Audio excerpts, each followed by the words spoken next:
Bonjour à toutes et à tous. Écoutez, heureux de vous retrouver pour une nouvelle vidéo sur un sujet qui me tient à cœur. J'avais envie d'en parler depuis pas mal de temps.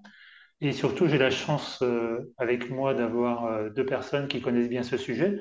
Ce sujet, c'est le décodage biologique et surtout, bien sûr, le lien avec Personocratia. Alors, donc aujourd'hui, on va parler de décodage, de maladie, de ressenti, de transformation intérieure, etc. Enfin, tous les sujets qu'on connaît dans Personocratia, mais particulièrement orientés sur le décodage biologique et comment cet outil, qu'est-ce que cet outil peut apporter justement dans, j'ai envie de dire entre guillemets, mon travail quotidien, celui que je vais appeler de la jument souveraine.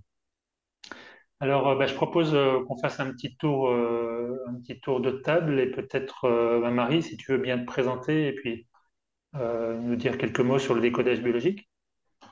Oui, alors d'abord, bonjour à tous et merci David pour faire cette podcast focalisé sur le biodécodage, qui est un sujet évidemment qui me tient très à cœur, puisque je suis moi-même praticienne en décodage biologique de Christian Flech et aussi enseignante dans son école. Donc ça fait maintenant 23 ans que je pratique. Et donc, quand j'ai découvert Personocratia, qui était en 2008, eh ben, il était évident pour moi que le biodécodage ou proposait des outils d'évolution, au moins pour accélérer notre évolution quand on est dans des situations où on se sent coincé. Donc voilà, donc c'est avec plaisir que j'aimerais partager mon expérience et puis cette connexion avec Personocratia. Bonjour à tous. Et ben, comme Marie, moi, je suis ravie d'être avec vous. C'est une joie de pouvoir rencontrer Marie parce qu'elle est très très loin et je sens qu'on a beaucoup de choses à se raconter, des expériences à partager. Donc, je suis très contente. Ça me met en joie. Vraiment, j'avais hâte d'être avec vous. Donc, merci pour l'invitation. Et bon, je suis un petit peu nerveuse, mais on va dire qu'on va essayer d'être spontané, un peu plus C'est ça. spontané. Et moi, comment j'utilise la conscience Personocratia et le décodage biologique, ben, c'est arrivé quasiment en même temps, en fait, finalement. Euh, c'est tout d'abord un ami qui m'a dit, tu sais, j'ai traduit des conférences de Christian Flech en Amérique latine et je ne sais pas pourquoi tu devrais faire du décodage. Ça fait à peu près une dizaine d'années qu'il m'a dit ça. Et moi, je ne comprenais pas trop ce que c'était le décodage. Et en même temps, j'ai eu aussi accès aux informations de Diez Guy sur YouTube.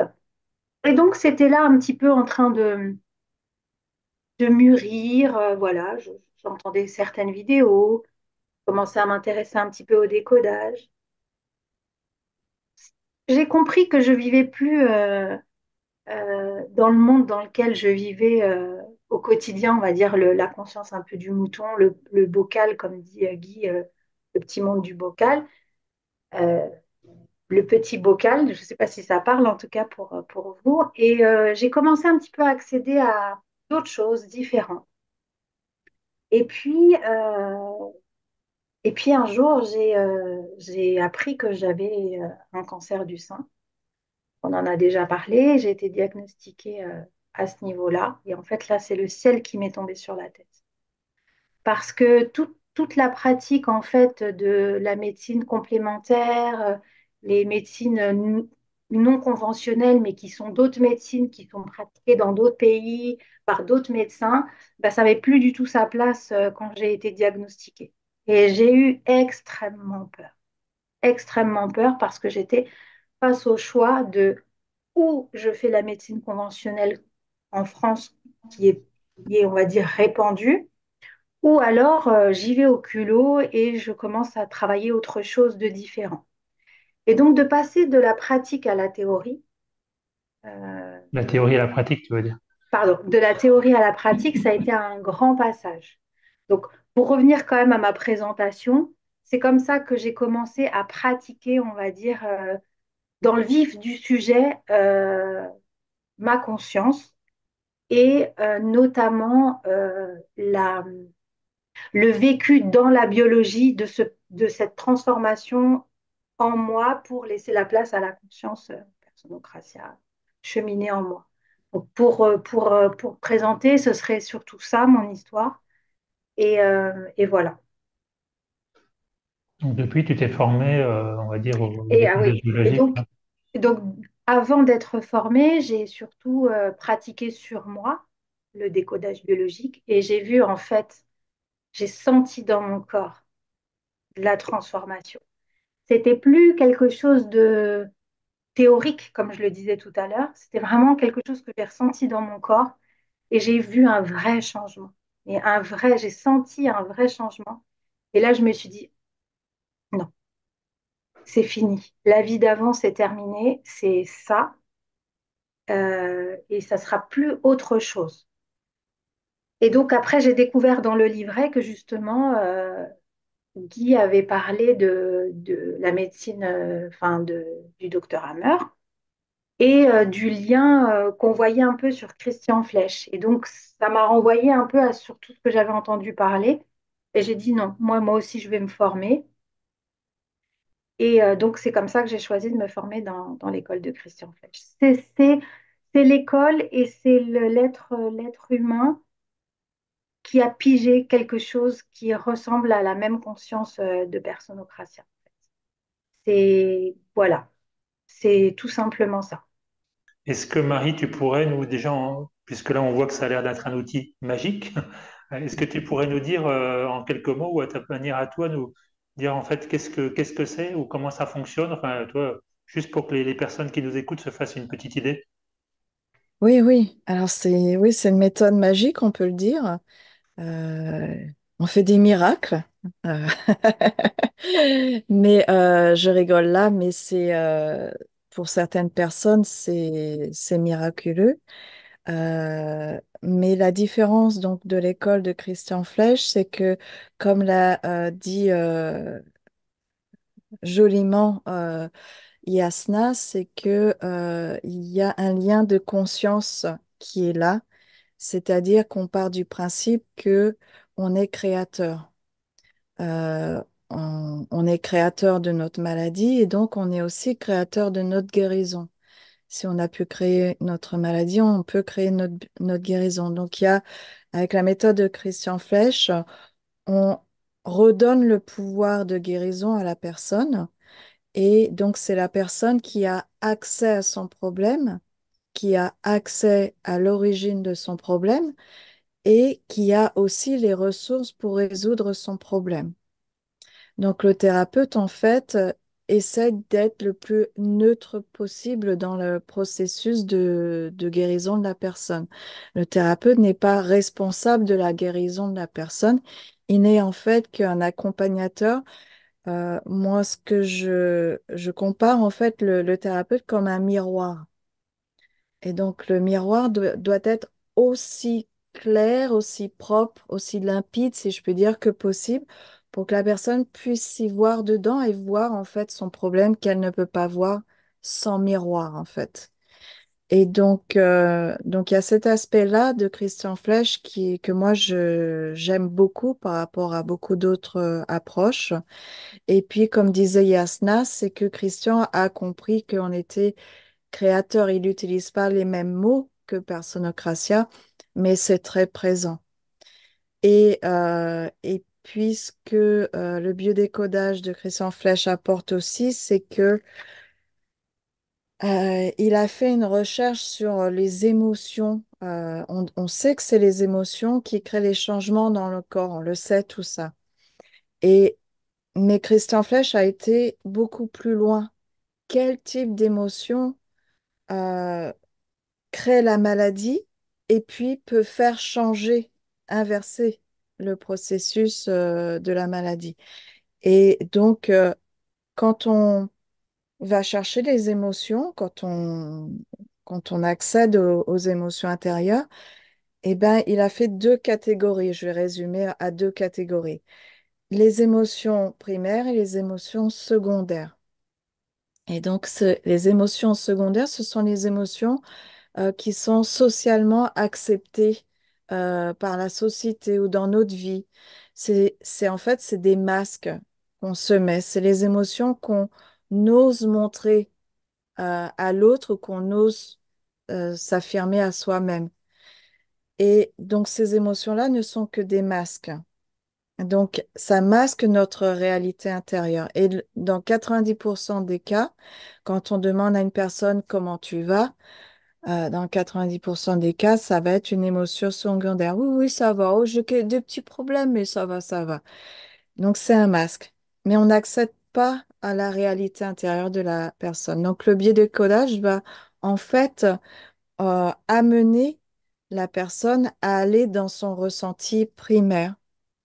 Et donc, c'est l'émotion qui, en fait, a vraiment impacté la personne et c'est vraiment ce qu'elle a ressenti au moment du choc émotionnel.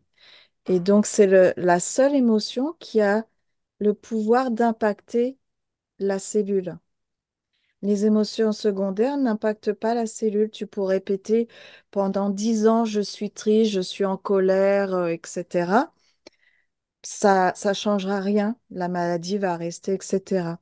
Par contre, si au bout d'un moment, on emmène la personne à ressentir vraiment ce qu'elle a ressenti au niveau du conflit, au niveau du choc, et qu'elle arrive à accéder à je me sens dépourvue, bah, c'est différent de je me sens triste, je me sens en colère. Et là, à ce moment-là, il y a quelque chose qui change à l'intérieur de la personne. La personne le ressent. Même le thérapeute le ressent. On ressent que, ah, c'est ça vraiment que tu as ressenti. Et c'est le ressenti est physique. Quand la personne l'exprime et l'accède, on le ressent dans nos tripes. Et c'est ce ressenti primaire qui va faire le changement, en fait.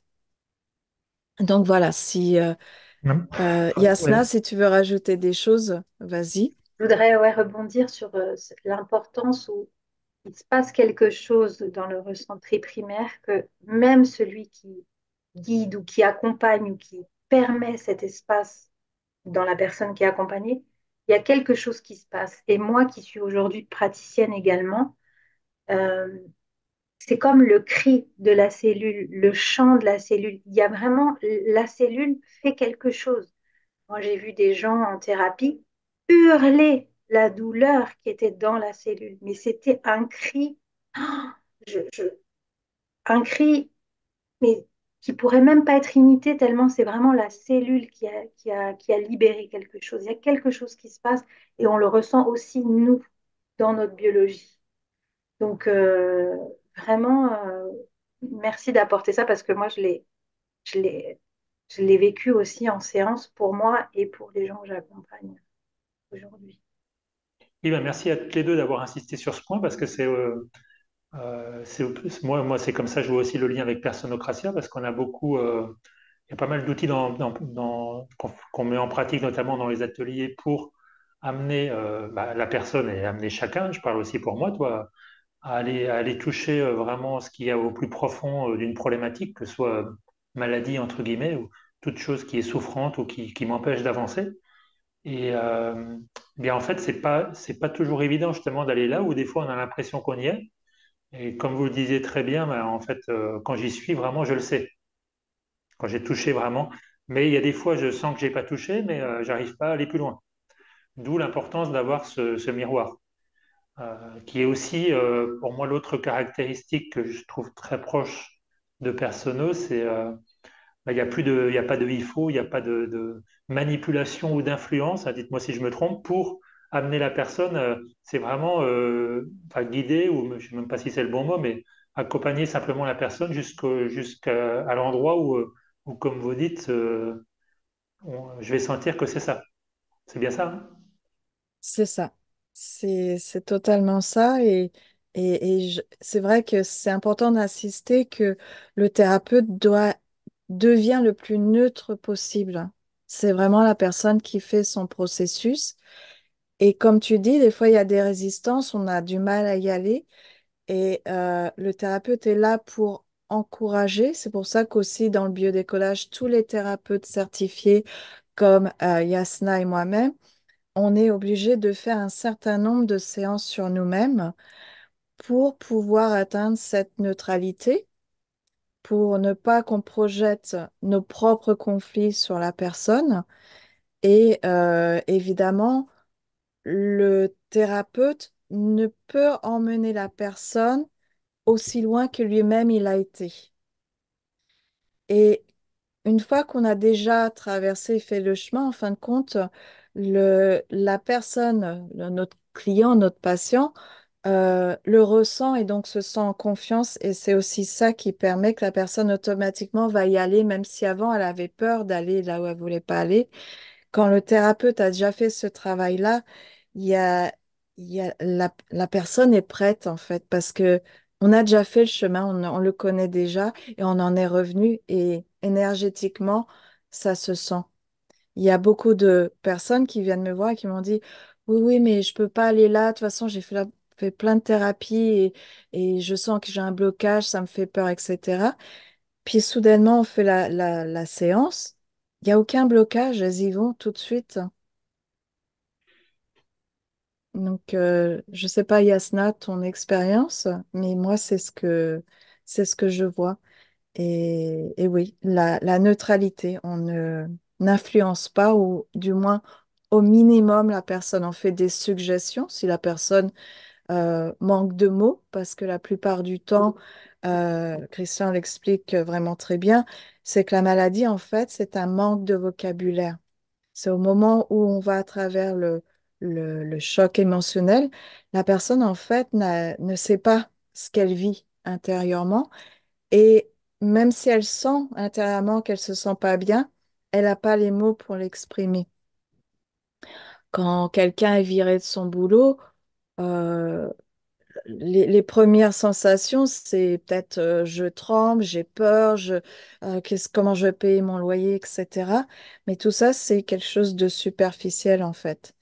Mais la personne ne sait pas vraiment ce qu'elle ressent vraiment au plus profond de ses tripes, qui peut être euh, je me sens, là je manque de vocabulaire, mais je me sens démunie ou je sens que je n'existe pas, je n'existe plus, je suis un échec, etc. Mais au moment du choc, la personne est en manque de vocabulaire et donc ne peut pas exprimer sa réalité profonde. Donc c'est là où la cellule va commencer à faire un programme de survie adapté au conflit de la personne. Ouais. Ok, bah, je vois très bien comment. Alors, pour aller un petit peu plus loin dans le fonctionnement, peut-être aussi une question pour Yasna, c'est donc une fois que la personne a réussi, on va dire, à toucher ce qu'on vous appelez donc le ressenti primaire, hein. Vraiment, où est-ce que, comme tu as dit, Yasna, la cellule un peu qui crie, qui dit au secours, c'est ici que ça se passe, quoi. Qu'est-ce qui se passe après, je veux dire, par rapport au processus, Yasna? Alors, par rapport à mon expérience aujourd'hui, moi, en tant qu'accompagnée en décodage, parce que comme l'a dit Marie, ça passe par nous déjà avant de pouvoir tout du moins essayer d'accompagner quelqu'un d'autre. On ne peut pas accompagner quelqu'un si on ne l'a pas déjà au moins ressenti un petit peu en nous. Donc c'est pour ça que c'est très important déjà de le faire sur nous-mêmes. Bah, en fait, c'est comme tu l'as dit tout à l'heure, on le sait, c'est tellement évident pour la personne qui le vit que presque elle a plus besoin de revenir. C'est pour ça que c'est quelque chose de très court. C'est pas une thérapie qui dure de longues années. Si on arrive vraiment à aller au cœur du ressenti primaire, c'est évident parce que la personne, elle a une forme de prise de conscience où elle dit, ah, mais c'est pour ça, c'est ça. Oh là là, d'accord. Et en fait, elle ressent même pas le besoin de continuer parce que c'est là. C'est comment revenir sur autre chose puisque maintenant on manifeste quelque chose d'autre. Donc, c'est fini. Tout le monde sait que c'est terminé finalement. Et puis, des fois, on creuse pas au maximum. Puis il y a des gens qui continuent, puis d'autres gens qui disent, bon, il faut faire une petite pause, et puis ils reviennent 6 mois après, ou 2 mois, 3 mois après, puis des fois on les revoit plus jamais. Mais en tout cas, quand cet événement se produit, ce changement, tout le monde sait que c'est terminé et que c'est libéré. Pour utiliser un verbe, il y a quelque chose qui a basculé et tout le monde le sait. Ça se sent, ça se sent.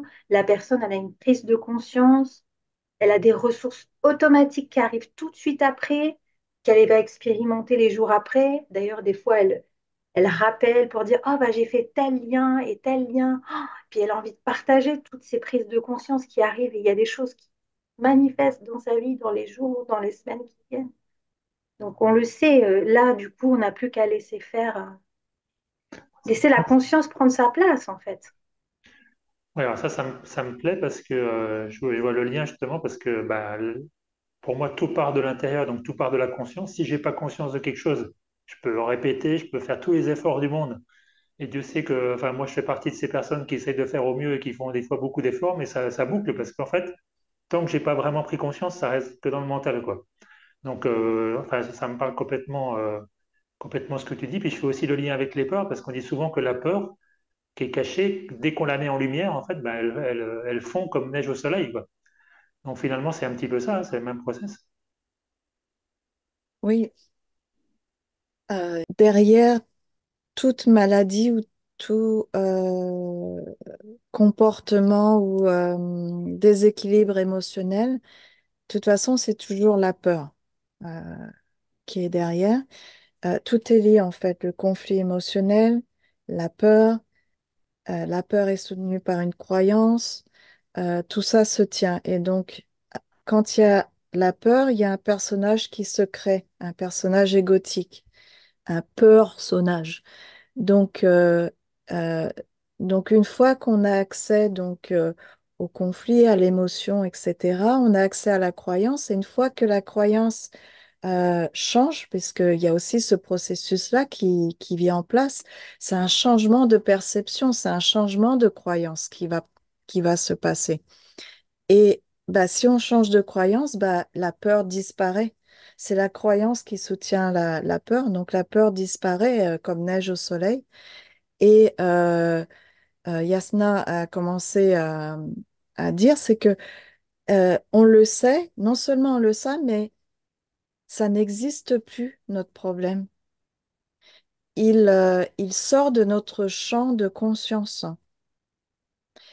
Il y a des personnes que régulièrement que j'ai en séance, on travaille sur un problème et quand on va vraiment à la racine et qu'on touche et que tout est résolu, on les ramène au moment présent. Puis je vais leur poser la question et alors au niveau du corps, vous avez toujours la douleur. Puis ils me regardent, ils font la douleur où? C'est même plus dans la conscience de la personne, ça n'existe plus. Donc on n'y pense plus. Donc et voilà, on passe à autre chose. Et c'est ça la guérison, la vraie guérison, c'est que on n'y pense plus. C'est plus dans notre champ de conscience. Peut-être pour aller un petit peu plus loin, je propose simplement qu'on échange comme ça naturellement ce qui nous vient en termes d'exemple, peut-être qu'on a vécu ou vécu avec d'autres personnes ou avec des clients, je ne sais pas, Marie, qu'est-ce que tu en penses? Oui, oui, comme ça donne une idée de ce qu'on peut atteindre en thérapie. Donc, deux exemples rapides. Donc, en biodécodage, on peut résoudre les symptômes ou toute situation, comme tu avais dit plus tôt, Yasna, c'est relationnel, d'argent, enfin, toutes les situations de la vie. Et donc, comme exemple pour moi, et puis je sais, David, toi, ça va t'intéresser, j'avais donc une douleur, un abcès à une dent, donc à une molaire. Et bah, les dentistes, évidemment, bah, il faut soit arracher la dent, faire une couronne, un abcès, c'est un abcès, ça peut pas guérir. Et puis, de toute façon, votre dent, elle est pourrie. Et puis voilà.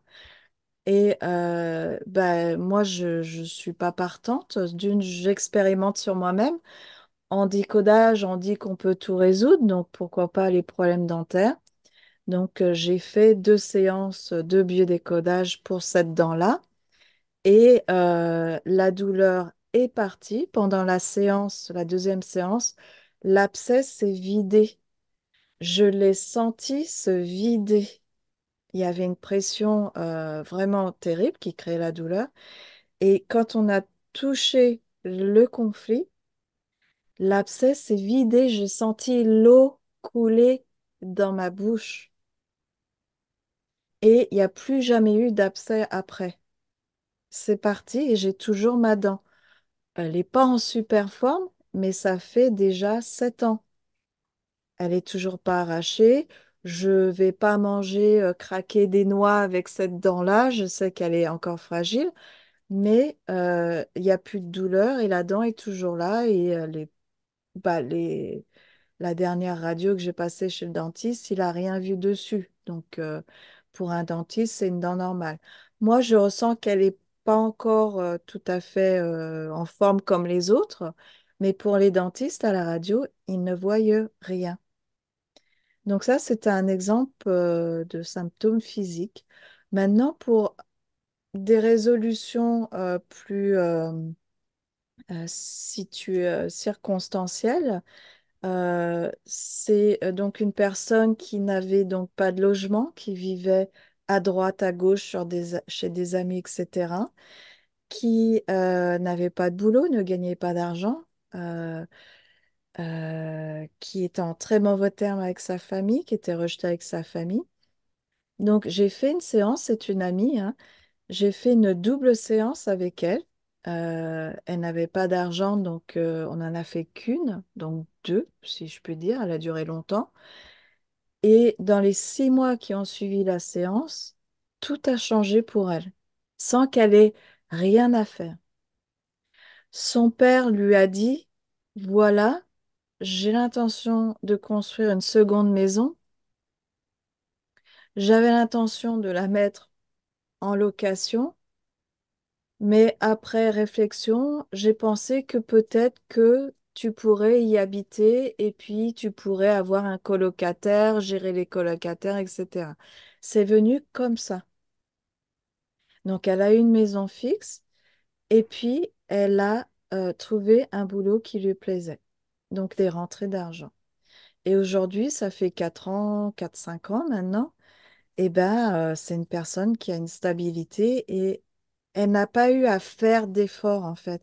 Pendant toute sa vie, elle s'est battue pour avoir un boulot, pour avoir de l'argent, pour trouver un logement, pour pouvoir s'offrir les bases, les vêtements, la nourriture. Mais après la séance, ça s'est mis en place tout seul en fait. Et c'est ça qui est magique, l'aspect magique. C'est une fois que c'est résolu, il y a toute la réalité intérieure déjà qui change puisque sa perception d'elle-même a changé. Il y avait un conflit par rapport à sa perception d'elle-même. Et puis, bah, une fois que ma perception intérieure change, bah, ma perception du monde extérieur change, tout mon système de croyance change.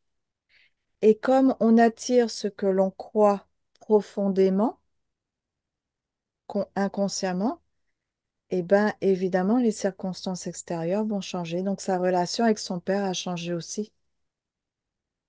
Donc, Alors, pour moi, toi, voilà. Pardon, tu avais terminé sur ce point, sur cet exemple? Oui, oui, oui, je Non, pense. mais moi, ça me parle tout de suite et surtout, ça m'amène à un sujet aussi que je voulais évoquer, toi, pendant cette émission. Parce qu'il y a des personnes, toi, qui utilisent plein de thérapies différentes. Moi aussi, j'ai déjà fait des choses qui sont un petit peu comme ça en apparence aussi magiques. Dans son style, j'avais un problème, je sors de chez le thérapeute, j'ai plus le problème, moi. Et puis, quelques temps après, j'ai un autre problème, et puis je retourne chez un autre thérapeute ou je sais pas, et puis à nouveau, j'ai plus le problème, ou en apparence, je l'ai plus, ou il revient, etc. Toi. Et ce que je veux dire par là, c'est que euh, pour moi, l'idée, c'est pas que ce soit le thérapeute qui résolve le problème. Et que je pense que ça, c'est quelque chose justement qui est éphémère. Et ce que j'aime bien dans ce que tu as dit justement avant, c'est l'idée que en fait, c'est mon référentiel interne qui change finalement mon système de croyance. Et donc, à partir du moment où c'est pour ça que la prise de conscience dont on parlait tout à l'heure, pour moi, c'est fondamental. Dès que j'ai pris conscience, je vais plus manifester la même chose. Donc pour moi, c'est l'effet prise de conscience qui est important. À la rigueur, toi, par exemple, l'exemple de la dent que tu as pris, effectivement, moi qui ai des problèmes de dents, ça me parle, mais En même temps, si j'ai le choix entre guérir un problème, entre guillemets, sur ma dent, mais qui serait juste en fait apparent, ou au contraire, que ça prend un peu plus de temps, mais vraiment prendre conscience de quelque chose de plus profond, ben, je préfère effectivement la deuxième option, parce que sinon, c'est un peu tu sais, comme climatiser l'enfer, quoi. Sinon, toi, c'est OK, j'ai eu un petit coup de pouce, mais ça revient. Donc ça, c'est la première chose que je voulais souligner, c'est pour moi, il faut toujours que ce soit accompagné d'une prise de conscience, parce que c'est mon changement de conscience qui va faire que je vais manifester durablement en fait quelque chose d'autre. Et la deuxième chose, dans l'autre sens aussi, c'est, je le dis souvent aussi dans les émissions ou à toute occasion, que ce chemin de me transformer, c'est pas un chemin qui est toujours gai, hein, même si on rit aussi pas mal. C'est pas un chemin non plus qui est souffrant, sauf si je décide de souffrir, ça c'est un choix, mais c'est un chemin qui peut être quand même difficile, qui peut être long, qui peut poser beaucoup de questions, etc. Et où effectivement je peux avoir des manifestations aussi dans mon corps qui ne sont pas agréables. Et avec ce que j'aime dans ce que j'entends, dans ce que vous partagez aussi, c'est que c'est l'idée que je ne suis pas obligé je suis pas obligé de garder ces manifestations. Si à un moment, dire ne pas les enlever, comme vous disiez tout à l'heure, juste pour qu'en apparence elles sont plus là, mais elles sont encore là, mais au contraire, vraiment utiliser ce qui se passe dans mon corps pour aller prendre conscience de quelque chose. Et ça, je trouve, c'est vraiment le point clé pour moi de ce que je retiens pour l'instant. Ouais, ouais, j'aime beaucoup comment tu l'as mis en mots, David. La maladie, c'est un outil d'évolution et c'est pour ça que pour moi, aujourd'hui, la thérapie sans conscience, pour moi, ça n'a plus de sens en fait. C'est de la thérapie de consommation, si je puis dire. Tu vois, on va d'un thérapeute à un autre, on résout des choses. Donc la conscience doit venir avant.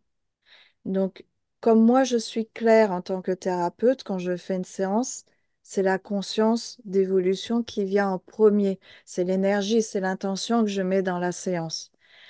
Donc, c'est la personne qui doit changer de l'intérieur, amener de la conscience. Et on utilise le, la maladie comme outil d'évolution.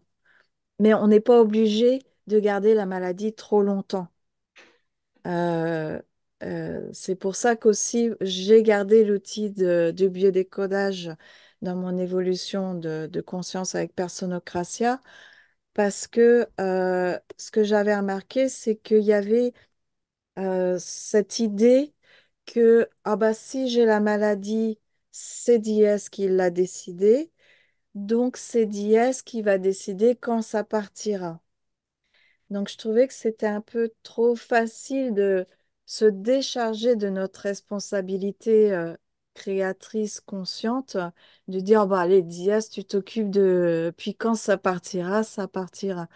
Donc, il y avait cet aspect-là de passivité qui me dérangeait, c'est-à-dire on ne s'implique pas, on ne prend pas sa responsabilité d'aller chercher, de comprendre, etc. Oui, c'est Diaz qui a créé, mais souvent quand j'entends ça, j'entends dièse à l'extérieur. Je remets ça à dièse. Il y a toujours ce truc extérieur. Non, non, c'est moi, dièse, je l'ai créé. Bah, je vais aller chercher pourquoi je l'ai créé, pourquoi ça s'est créé comme ça en moi. Et je reprends ma responsabilité et je deviens active à nouveau dans ma guérison, ma résolution de conflit. Et pour moi, le biodécodage était l'outil et est toujours l'outil euh, idéal pour ça. Donc non, même avec les maladies graves, on n'est pas obligé de les garder toute notre vie. Euh, pour des petits trucs, on peut s'amuser avec la guérison, on peut le prendre plus léger. Avec des maladies plus sérieuses, c'est pas marrant au quotidien pour les gens, surtout quand ils sont handicapés dans la douleur, etc. Donc, on peut pas s'amuser. Mais le biodécollage va permettre quand même d'accélérer, d'apporter cette conscience pour qu'ils puissent s'en sortir plus rapidement. Ça, c'est clair. Et toi, Yasna, qui a vécu vraiment de la maladie, dans le sens quelque chose qui, entre guillemets, pour le monde extérieur, qui est grave, où t'en es toi aujourd'hui justement par rapport à ta vision ta vision de la maladie en général et du biodécodage. Enfin, je sais pas, c'est la question qui me vient, mais Mhm. Bah, moi, tout d'abord, moi, la maladie, c'est ne plus être en santé. Et pour revenir à cette santé illimitée, il faut que je prenne une décision. Sortir de la maladie. Et sortir de la maladie, ça ne se passe pas dans la tête. La décision se passe dans la tête. On dit, OK, c'est ça, c'est terminé. Qu'est-ce qu'on fait? On revient. Donc pour moi, même si tout est dièse, on a une part de responsabilité, de revenir à la conscience.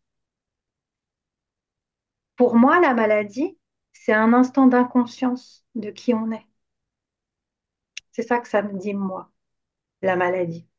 Donc, même si je me suis créé ça pour mon évolution, ça me montre quand même que j'ai eu une rupture, quelque chose dans mon histoire, dans mon passé, où j'ai oublié qui j'étais. Donc, pour pouvoir redonner la main à la conscience, il faut que déjà, je prenne une décision de sortir de ça. Et c'est là où c'est très mental. Et le décodage biologique, pour moi, ça me permet de revenir à ce moment où j'ai eu cette rupture avec moi-même. Je ressens dans mon corps qu'il y a quelque chose qui se passe et je sors du conflit. Et aujourd'hui, je ne pense pas que ce soit la seule méthode, mais en tout cas, c'est celle que je connais aujourd'hui pour ressentir la conscience dans mes cellules de qui je suis. Et je peux le faire mille et une fois avec des mantras, en lisant des livres, en écoutant des vidéos, tant que je ne l'ai pas expérimenté dans mon corps, tant que je n'ai pas pris la décision d'aller à la rencontre de qui je suis, ça ne marche pas.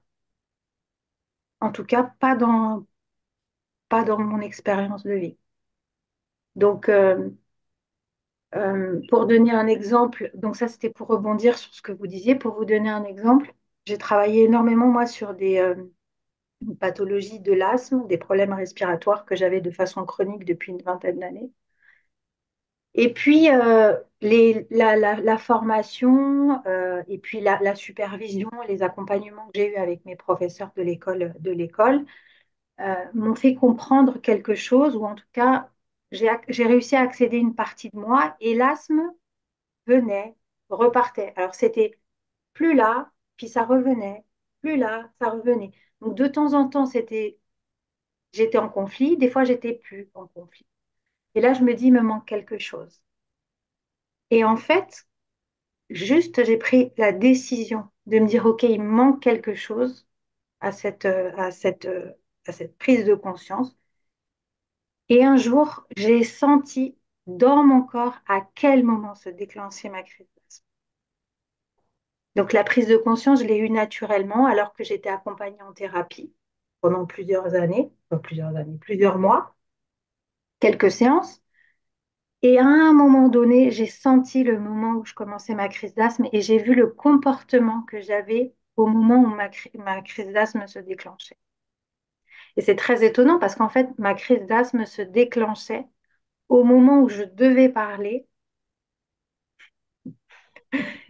Et en fait, où je devais ça a l'air parler, d'aller pour l'instant, ça a l'air ouais, d'aller. d'ailleurs, je suis hors conflit depuis quelques mois maintenant. Et donc, au moment où je devais parler, ah, il y avait ce système qui se mettait en place en moi pour arrêter ma communication. Il y avait quelque chose. Et là, je me suis dit, OK, c'est ça. Et donc, à partir du moment où j'ai pris conscience que c'était au moment où j'allais parler et il se passait quelque chose dans mon corps, ça s'est arrêté. Mais tout ce travail en amont a commencé déjà par la décision d'aller chercher en moi, de sentir en moi Diès prendre sa place dans mon corps. Merci beaucoup Yasna pour cet exemple avec l'asthme que je trouve effectivement très, très clair et très judicieux. Et moi, ce qui me parle beaucoup, c'est ce que tu as quand tu parles justement du mental et de la décision. Parce que c'est vrai que même si je suis, entre guillemets, dans une démarche, je veux dire, de transformation intérieure qui par définition n'est pas mentale, bien, et que je dis je, hein, je nous inclus tous dedans, toutes les personnes un peu sur le chemin, bah, le mental peut très vite reprendre le dessus. On peut appeler ça le mouton jaune ou autrement, toi, mais un petit peu cet ego spirituel ou cette partie qui veut tout comprendre, qui veut expliquer, qui veut quelque part peut-être aussi bien faire. Alors que pour moi, vraiment, c'est la fin du monde du mental. Hein, on dit souvent justement qu'on va vers un nouveau monde. Et donc, ça ne veut pas dire qu'il n'y a plus de mental, ça veut dire qu'il prend sa place. D'ailleurs, tu parlais tout à l'heure, Yasna, de dire justement remettre de l'ordre quelque part, un peu dans ce que tu disais par rapport au fait de sortir de la, ne plus être en bonne santé. C'est, hein, je pense que c'est un peu ce que tu as voulu dire, c'est quand il y a le désordre. Ben, pour moi, c'est ça, c'est de remettre le mental à sa place. Et toi, pour moi, c'est ça, le mental, en fait, il sert qu'à une chose, c'est prendre une décision de dire, toi, est-ce que j'écoute tous mes égos, toutes mes peurs, etc., ou est-ce que j'écoute ce que ça me dit à l'intérieur et comment ça vient, ce que ça me dit à l'intérieur par rapport à ma prise de conscience, justement. Tu vois. Ah ben, je prends conscience de quelque chose, je prends de la distance d'ailleurs sur ce que je vis. Toi, tu l'as dit par rapport à l'asthme, c'est cette distance qui fait qu'à un moment, je vois, je suis spectateur de ce qui se passe. Tu vois. Mais pour ça, effectivement, il faut que j'ai fait ce choix. Et donc, pour moi, c'est ça le rôle du mental, c'est prendre cette décision, ce qu'on appelle le libre arbitre, hein. Et puis après, par contre, quand ça vient de l'intérieur, ce que je dois faire, bah, là, le mental, il va me servir à exécuter, comme mon corps, etc. Voilà. Mais c'est pas comme un animal fou qui fait ce qu'il veut dans son coin et qui mène ma vie un peu dans tous les sens. Donc j'aime bien, et c'est là que je pense que je suis dans le désordre. C'est toi, et d'ailleurs, dès que je dis je pense, hein, je pense, bah, le il faut, il est pas loin, et puis toi, je m'entends presque parler le jugement, la culpabilité, tout ce qui va avec. Donc, pour moi, c'est ça aussi qui est intéressant de revenir dans le ressenti, parce que quand je suis dans le ressenti, je ne peux plus être dans le mental. Sinon, sinon j'y suis pas vraiment, quoi. Enfin, je ne sais pas comment vous voyez ça, mais toi. Alors, je vais avoir, je vais prendre le relais parce que Ouais, ouais. quand on atteint en fait ce ressenti primaire et qu'on résout les choses, il y a un truc qui est très particulier qui se passe et chez la personne, mais aussi le thérapeute peut le ressentir, c'est que le mental s'arrête automatiquement. Il y a un calme qui prend place, il y a même un silence qui prend place. Donc, donc voilà, je voulais juste dire ça parce que, en fin de compte, quand on redonne la parole au corps, en fait, c'est le mental, il arrête son petit vélo, en fait. Tout devient calme. Et je sais pas, toi, Yasna, mais en fin de séance, on n'a même plus envie de parler. La personne n'a même plus envie de parler, alors qu'en début de séance, c'est ah, les problèmes, je sais, j'ai ça, blablabla. Mais attendez, je vais vous dire pourquoi. Puis ça va dans tous les sens. Et en fin de séance, c'est oui, ça va, c'est calme, ah, je suis en paix. Il y a plus besoin de parler, en fait. Donc voilà, quand il y a résolution, le mental se tait naturellement, sans effort. Il n'y a même pas à lui dire tais-toi. Et quand il y a résolution, et j'ai beaucoup aimé ce que tu as dit, Yasna, euh, le conflit, la maladie, c'est quand il y a un déconnect, quand on est déconnecté de qui on est. Ça, j'ai beaucoup aimé. Et c'est vraiment ça. Et quand on se reconnecte à qui on est, euh, il il y a plus de dialogue, il n'y a plus de questionnement. Et on en revient à ce qu'on disait au départ, on sait. Et c'est ça le côté magique. Voilà, c'est tout ce que je voulais dire. Moi, pour rebondir sur le mental, effectivement, Marie, tu as raison, le mental, il se tait, en fait. Il est agité. Moi, dans mes expériences, en tout cas, je me suis vue passer des semaines à avoir le mental complètement agité. Et puis, quand il y a cette espèce de bascule, moi, je l'appelle la bascule, je vous ai déjà parlé, ces espèces de bulles qui éclatent, comme ça. Il n'y a plus d'histoire de répétition. Tais-toi, ou toi, mon petit ego, je t'ai vu, les petites phrases que finalement on s'est tous appropriées à notre façon, à nos sauces. Toi, je t'ai vu, toi, petit mental, t'essayes de me faire peur. C'est terminé. La discussion, il n'y en a plus dans la tête. L'ego et la peur, elle disparaît. Elle disparaît, elle n'est là que dans un vague souvenir. Par exemple, moi, j'ai résolu quelque chose la semaine dernière. J'ai- Je me souviens juste d'avoir pensé à des choses comme ça. Et aujourd'hui, ça fait plus partie de mon corps. Ça se tait. Ça me fait beaucoup penser euh, à l'exercice cœur à cœur qu'on fait dans les ateliers. Il se passe quelque chose et on s'arrête. Et là, on va voir à l'intérieur ce qui se passe. Bah, le thérapeute, il accompagne à ce chemin-là comme ça. Mais moi, je me suis vue dans les cœurs à cœur être dans un ressenti secondaire. Et souvent, j'arrive pas à mon ressenti primaire. Et je, des fois, j'ai réussi à y aller toute seule et des fois, j'y suis pas arrivée parce que le mental était trop agité et ça s'arrêtait pas. Ça s'arrêtait pas. Et comme c'est une rupture avec ma conscience, eh ben, j'ai ressenti des fois qu'en thérapie, il y avait comme un petit coup de pouce et quelqu'un qui me disait, non, mais tu vois, ça, c'est une pensée, ça, c'est, ça, c'est un ressenti secondaire. Co- Contact, reste en contact, reste bien en contact. Et là, il y a quelque chose, boum, la bascule. Et des fois, ça se fait pas toute seule. En tout cas, dans mon expérience, des fois, ça se fait pas tout seul. Mais ça ressemble beaucoup au cœur à cœur. Et le cœur à cœur a fait partie d'un des exercices que j'ai trouvé très similaires au décodage biologique. Alors justement, Oui. j'en profite, merci Yasna, je fais l'instant promotion publicité. Je ris, mais parce que bon, c'est pas ça du tout, évidemment, mais ce que tu dis, ça me fait penser justement aux ateliers, parce qu'il y en a un qui arrive bientôt. Mais bon, cette vidéo, après, elle sera vue peut-être pour des personnes aussi qui verront plus tard. Donc, n'hésitez pas à regarder dans la description. Il y a un ou plusieurs liens qui vous permettent d'aller voir les ateliers qui sont en cours en France, au Québec, les ateliers en présentiel ou même certaines fois à distance. Si vous voulez en savoir plus, et notamment sur l'outil dont parlait Yasna, qui est la pratique du cœur à cœur. Et effectivement, moi, je rejoins complètement ce que tu dis. C'est un outil que je pratique de manière vraiment très, très régulière depuis plusieurs années. Et c'est vrai qu'il y a certains jours, le truc, il vient pas. Mais après, j'ai envie de dire que c'est un petit peu comme, c'est pareil, même si mon thérapeute, par exemple, en décodage biologique, il peut m'aider, il faut aussi que je prenne la décision d'aller voir le thérapeute. Je veux dire, pour moi, c'est la même chose. Parce que pourquoi le petit truc, il vient pas? Peut-être parce qu'en fait, j'ai trop peur d'aller le voir, tout simplement. Et aussi bien que je vais avoir peur, par exemple, de prendre un rendez-vous avec un thérapeute. Et donc, ça revient toujours à cette décision. En fait, c'est, bah, ok, je vois que je suis bloqué, puis il y a un moment, peut-être, je dis stop, il y a un moment, ça suffit. Mais s'il n'y a pas ce ça suffit, s'il n'y a pas finalement, bah, on est tous passés de toute façon par des souffrances qui ont fait qu'à un moment, on a dit stop. Mais je pense qu'après, on peut répéter des choses, ça ne sert à rien. C'est qu'est-ce qui fait qu'à un moment, j'ai la bascule en moi qui va dire, OK, je suis prêt à ouvrir, à voir bah, ce que vous appelez le ressenti primaire, parce que derrière, ça va faire remonter une peur, etc. Et là, évidemment, le fait d'avoir un miroir extérieur, je vous rejoins complètement, c'est hyper important, quoi. Un Mm. miroir neutre. Oui, oui, oui, neutre, c'est important, oui. Aussi neutre que possible. Oui, oui, bah, On bien on sûr. n'est pas, on n'est pas parfait encore. On n'est pas réalisé complètement.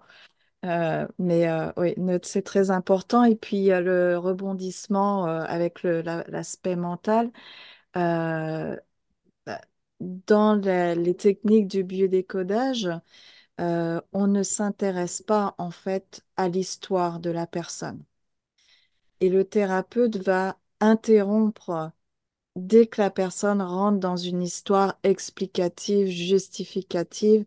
Et donc, on a différents outils, notamment ce qu'on appelle la, la biocible, euh, qui va permettre donc au thérapeute de dire, oui, mais là, c'est une explication, là, c'est une pensée. Et donc, on va réorienter la personne. Et quand on a des personnes vraiment trop mentales, euh, j'ai dû apprendre à interrompre les gens parce que sinon les thérapies durent longtemps, puis on n'est pas des psychologues, et de dire à la personne, oui, oui, je t'arrête là, ça ne m'intéresse pas, tu vois, en gros. Et pour les personnes très mentales, on a beaucoup d'outils pour justement ne plus faire affaire au mental, j'ai oublié le mot en français, mais le contourner, Court-circuité, pour contourner, ouais. court-circuiter, voilà. Et, euh, et, et et on a même des outils où la personne n'a même pas besoin de nous raconter l'histoire. Mm. On ne va qu'avec le ressenti physique et l'émotion. Et on ne connaît pas l'histoire. Et donc, on a plein de protocoles comme ça que j'utilise régulièrement avec les personnes qui n'arrêtent pas de parler. Je les arrête et j'ai dit, bon, je crois que j'ai compris votre problème. Je résume leur problème. Ils font, oui, oui, j'ai compris. Bon, ça bon. On va faire un exercice. Et l'exercice, ils ont plus à parler. C'est des symboles, des métaphores. Et donc, il y a plus à parler du problème réel. Et à la fin de la séance, tout est résolu. Ils n'ont rien compris. Alors là, le mental, il est largué. Euh, Ils n'ont rien compris, mais ils savent qu'il y a un truc qui a changé. D'où la fameuse phrase toute explication autre que j'ai peur est un mensonge. Et c'est vrai que c'est facile à dire, hein, mais à appliquer, c'est autre chose. Mais il est clair que bah, pour moi, le mental, au contraire, il vient juste pour perturber, pour m'empêcher d'aller d'aller voir ma peur, tout simplement. Donc, le fait d'avoir des outils qui vont permettre de. Alors, peut-être le patient n'est pas ou le client n'est pas content au départ, mais à la fin, bon, le résultat est certainement plus intéressant. Oui. J'aimerais ajouter aussi une chose intéressante parce que euh, moi, ce que je comprends de ma compréhension aujourd'hui, le mental, euh, il a qu'un seul objectif, c'est de nous maintenir en vie au niveau biologique. Il connaît la réalité biologique de la planète Terre, etc. Donc, il travaille toujours pour nous, constamment. Et donc, pour moi, je ne vois pas le mental comme un ennemi. Il est juste là pour tirer la sonnette d'alarme qu'il y a un problème, en fait. Et tant que le problème n'est pas résolu, lui, son rôle, c'est, hey, il y a un problème. Et puis, il va ressasser le problème pour qu'on n'oublie pas qu'il y a un problème. Et le mental, en fin de compte, il est comme le corps. Et ben, en fin de compte, quand le problème est résolu, le mental, il est vraiment au service de d'IS, de qui on est. Il ne se bat plus et pour moi, il ne s'est jamais battu contre notre évolution. Il est juste là pour dire ding, ding, ding, ding, tu sais, comme les cloches là qu'on n'arrête pas de faire sonner, jusqu'à temps qu'on prenne cette fameuse décision de dire, OK, bon, bah maintenant, je vais prendre en charge ce problème-là.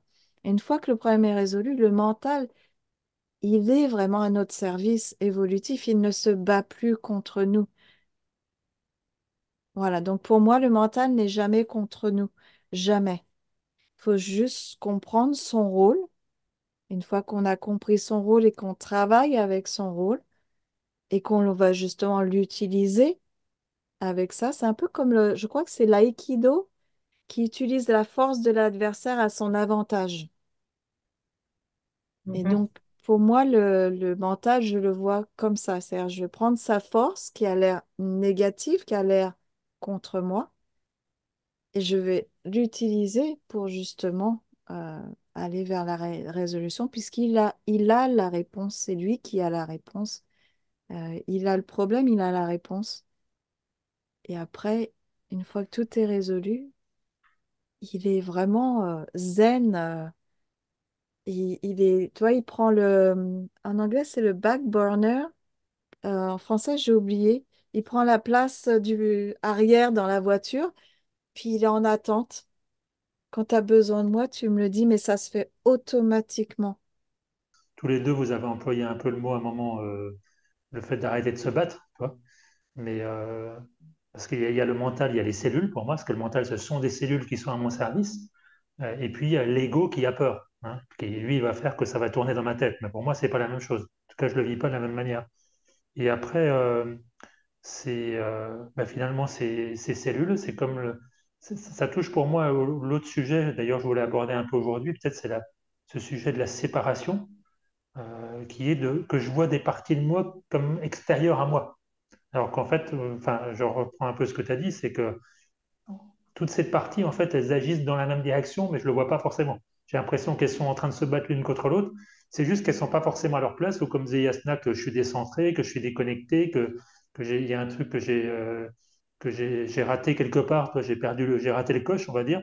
Donc, je tourne un petit peu en rond. Mais au final, quand toutes ces parties se remettent en place, et elles ont toutes, bien sûr, leur rôle. Donc, ça, moi, en tout cas, c'est un truc qui m'aide parce que je sais qu'il n'y a plus d'ennemis, vraiment. Et surtout pas à l'intérieur de moi, parce que de toute façon, ça commence, si je vois des ennemis à l'extérieur, c'est qu'il y en a à l'intérieur.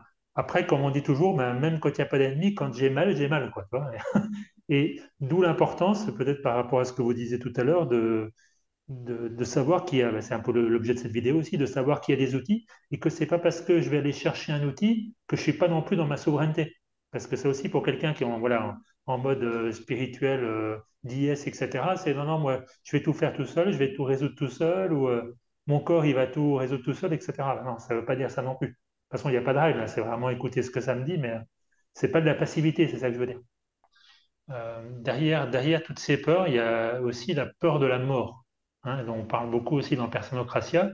Puis comme je l'ai fait aussi dans d'autres lives où ben, Yasna notamment était là le 11-11, on dit ben, justement maintenant c'est fini, stop, c'est la fin de la peur. Et puis je vais pas passer ma vie à m'occuper de toutes mes petites peurs les unes après les autres parce que je vais jamais m'en sortir.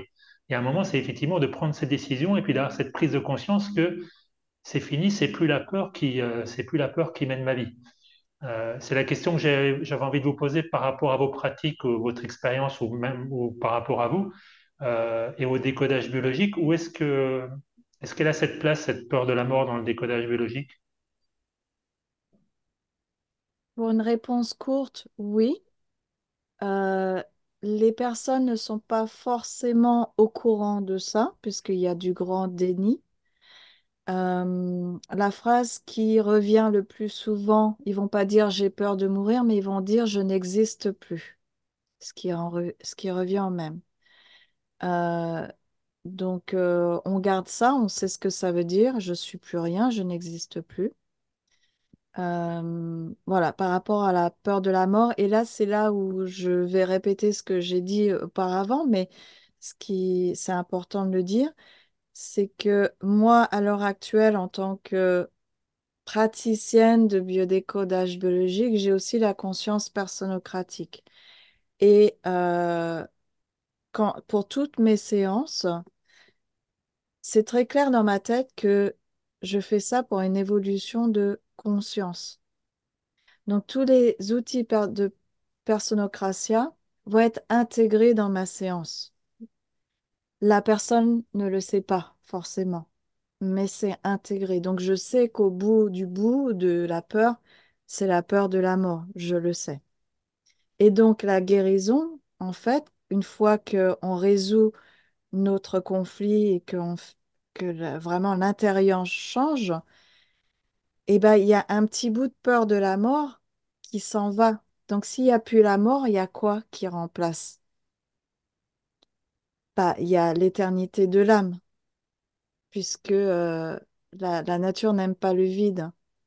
Donc, à chaque bout de conflit qu'on enlève, en fait, il y a une peur qui disparaît, donc une peur de la mort. Donc, il y a forcément ce groupe de cellules qui étaient malades avant qui va pouvoir enfin atteindre son immortalité, son programme d'immortalité et donc son programme d'illimité. Je ne sais pas si c'est un mot commun, mais et il y a vraiment ça qui se passe parce que quand on n'a plus le conflit, en fin de compte, on ouvre les portes du possible à des choses qu'on ne pouvait pas voir avant. Donc, on devient de plus en plus, chaque résolution, en fait, ouvre de plus en plus le champ du possible.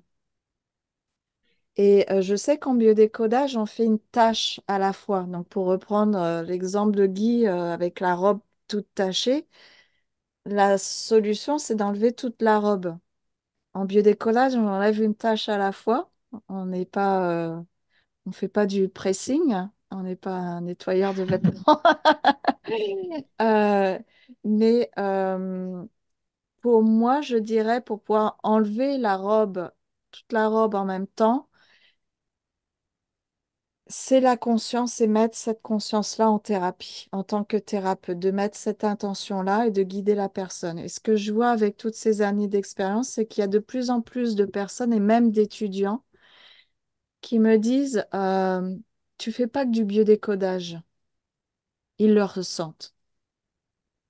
Et de plus en plus de clients me demandent, c'est quoi ce que tu m'as expliqué là? Et donc, je les introduis donc à Personocratia et ça leur parle. Et donc, pour moi, c'est ça, enlever toute la robe, c'est mettre cette graine de te souvenir de qui tu es. Tu es immortelle, toute puissante, créatrice, etc., etc.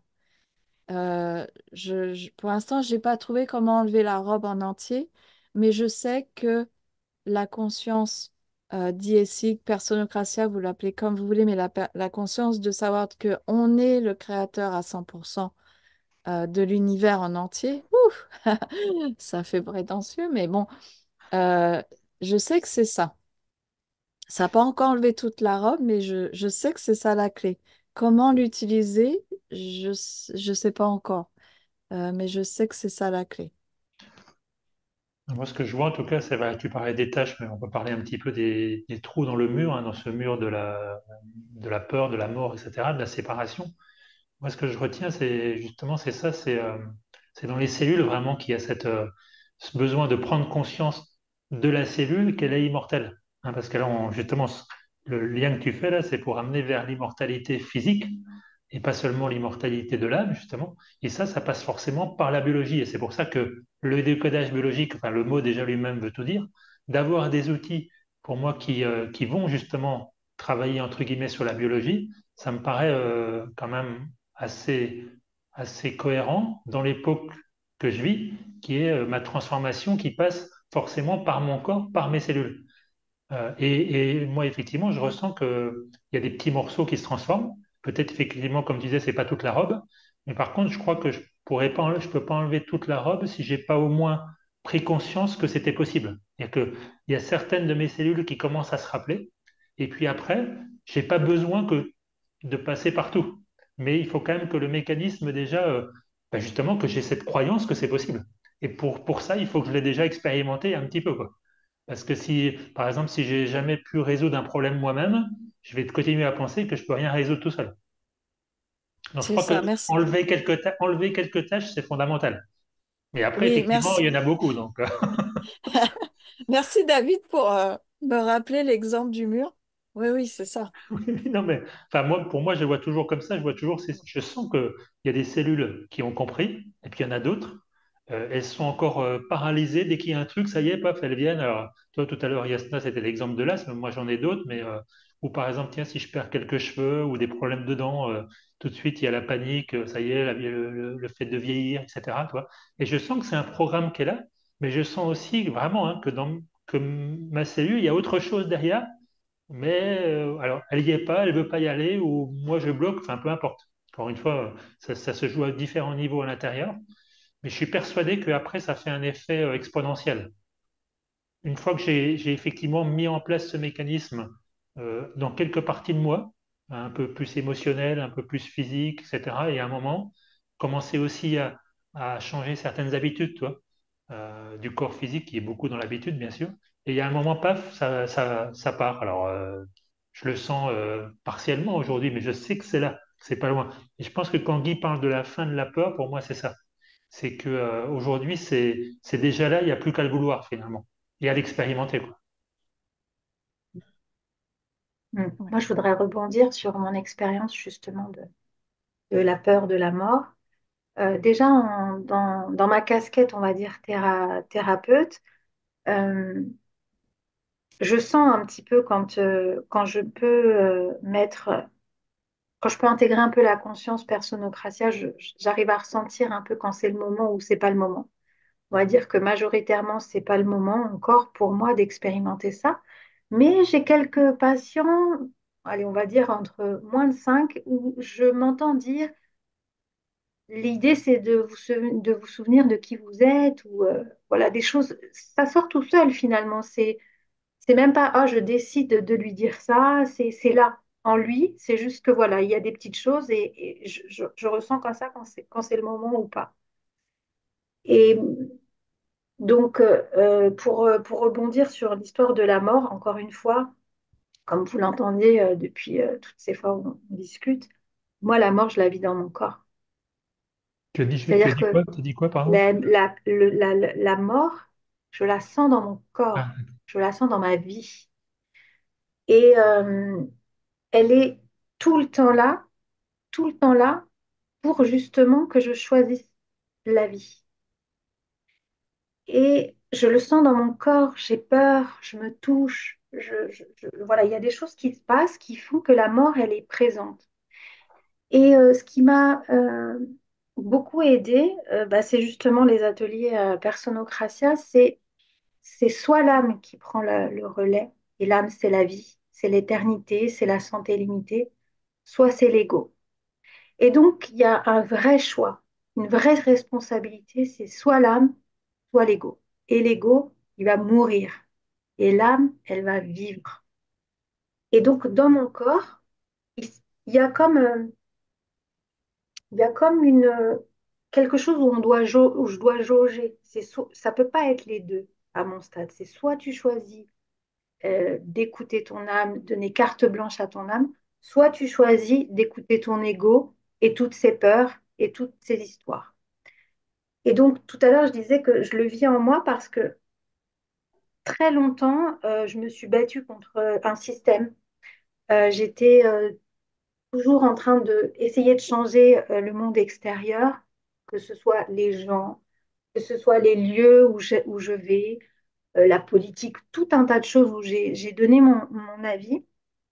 Et comme vous le savez, moi, c'est par la maladie que j'expérimente l'âme, ou en tout cas, je donne enfin, mon âme m'a proposé finalement ce chemin-là pour revenir à ma conscience de qui je suis. J'expérimente la maladie. Et j'étais en colère, je me disais, c'est pas possible, qu'est-ce que c'est que ce système médical, etc. J'avais des idées très fermées, j'étais en opposition, non, je veux pas ci, je veux pas ça, je veux pas ça. Et je ne sais pas si vous vous souvenez, le 11 novembre, j'ai pris la décision de laisser derrière moi cette peur. Donc, j'ai donné carte blanche à mon âme et donc j'ai terminé un processus euh, de contact avec le système médical et j'ai laissé mon âme prendre la décision et je me suis retrouvée de nouveau dans un hôpital pour retirer justement ce cathéter. Et je me disais, mais qu'est-ce que je fais là? On avait dit que c'était fini, ça, quoi. Et donc, je suis au bloc opératoire et j'étais fâchée d'être à l'hôpital, j'étais fâchée. Et je regarde comme ça un tableau et je vois la charte du patient. C'était vraiment magnifique. Rien que d'y repenser, j'étais très émue.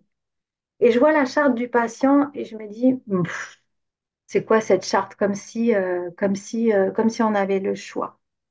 Et il y a quelques lignes, peut-être une quinzaine, une dizaine de lignes. Et là, je lis que dans cet hôpital, il y a un libre choix thérapeutique. Ça veut dire que le patient est libre de choisir sa thérapie. Et là, je me suis dit, ah ok, donc ça s'est carrément manifesté dans ma lecture. Et là, j'étais plus en opposition avec moi-même à dire oui, médecine alternative, oui, médecine complémentaire. Non, j'ai compris que c'était un choix. Et donc, j'étais plus en opposition. J'étais en accord avec ce que mon âme avait décidé de faire. Tant que Tant que je ne vis pas ces expériences, je ne peux pas choisir de vivre si je ne sens pas qu'à chaque moment je peux mourir ou que mon ego peut mourir. Je ne peux pas choisir la vie si j'ai pas la mort en moi. Donc dans ma biologie, je le sens comme ça. C'est-à-dire que c'est là, et au fur et à mesure, il y a des choses qui se retirent et j'ai de moins en moins la mort en moi, j'ai de plus en plus la vie qui circule dans mon corps. est-ce que finalement ce que tu dis, c'est pas, moi j'aime bien ça aussi, est-ce que c'est pas, la mort, c'est un outil évolutif, quoi, en fait, au service de la vie. Si je choisis, bien sûr, de pas la suivre, hein. Mais elle est là pour me rappeler que, effectivement, toujours, de me recentrer, revenir à qui je suis, quoi. C'est ça. C'est constamment là. En tout cas, c'est comme ça que ça se passe pour moi depuis quelques années. C'est je choisis. C'est la décision qu'on voit sur le tableau de Guy, c'est une décision. Et d'ailleurs, je me posais la question, qui prend la décision finalement? Mais en fait, peu importe. La décision, elle est tellement tranchée, elle est tellement là, que soit on va d'un côté, soit on va de l'autre. Et c'est pas bien, c'est pas mal, c'est un choix. C'est un choix. Ouais, Marie. Oui, ça me fait penser, ce que tu viens de dire, est-ce que ça serait un peu l'image, comme j'avais utilisé tout à l'heure, c'est de prendre justement cette mort en avantage, d'utiliser sa force, mais en un avantage pour nous, pour évoluer? Je Ben, sais pour moi, pas, c'était... Ouais. c'est une très bonne question parce que ça fait, c'est compliqué hein, de sentir la mort, c'est pas quelque chose d'aussi Parce que là, on facile parle que d'un ça. sujet, on parle de ça comme ça a l'air. Mais bon, Ouais, ouais, ouais. dans Parce notre que en milieu, c'est un fait, gros truc, quoi. c'est un gros, gros truc. C'est vraiment quelque chose qui se passe. Et en fait, l'idée, c'est de plus l'avoir dans son corps, ce programme de mort. Mais pour ça, il faut vraiment bien le sentir. Donc, il m'est arrivé de vraiment sentir mourir. Hein. Vraiment, c'était, je dis, ça y est, je vais mourir dans 2 minutes. C'est vraiment, voilà. Donc, oui, ça pourrait être un outil évolutif. Et en tout cas, pour parler de moi, oui, ça en est un. Mais c'est pas toujours facile. De toute façon, Mm. Pour moi, c'est ouais. fondamental, toi, parce que tu as dit tout à l'heure, je ne sais pas si c'est une partie qui était pendant l'émission ou pas, enfin pendant l'enregistrement, mais parler du fait que le corps il tremblait, justement, tu sentais, peut-être tu avais le trac ou je ne sais pas, mais pour moi, c'est vraiment ça. Et toi, quand je ressens maintenant mon corps qui tremble, parce que ça m'arrive aussi souvent, mais en fait, avant, ça me faisait peur, alors que maintenant, je dirais pas je suis content, mais presque, c'est-à-dire que je sens qu'en fait, il y a la partie, toi, mon ego, il y a la mort et la peur, parce qu'elle sent qu'elle va pas m'arrêter. Tu vois. Donc, je le vois maintenant plus comme, justement, un peu comme un outil pour me booster, alors qu'avant, ça me paralysait tellement, et ça peut encore arriver dans certains cas, tu vois. Mais plus je le vois comme ça, moins ça me paralyse parce que je sais que finalement c'est un jeu, mais un jeu que moi je me suis créé à mon service. C'est plus pareil que de subir, de dire tout d'un coup il y a mes cellules qui paniquent et je peux plus, je suis obligé de me soumettre finalement à cette peur. Parce que c'est ça ce qu'elle fait, la peur, elle me soumet, quoi. Oui, puis, ouais. Oui. Ce que je voulais dire, c'est aussi la peur de parler en public en sachant toute la censure qui est autour. Est-ce qu'on va dire des bonnes choses? Et parce que là, on parle de la maladie, de la guérison, etc. C'est des termes que nous, communs des mortels, on peut même plus s'approprier. On est dans un pays comme la France, dire que on a des résultats thérapeutiques, on peut même plus le dire.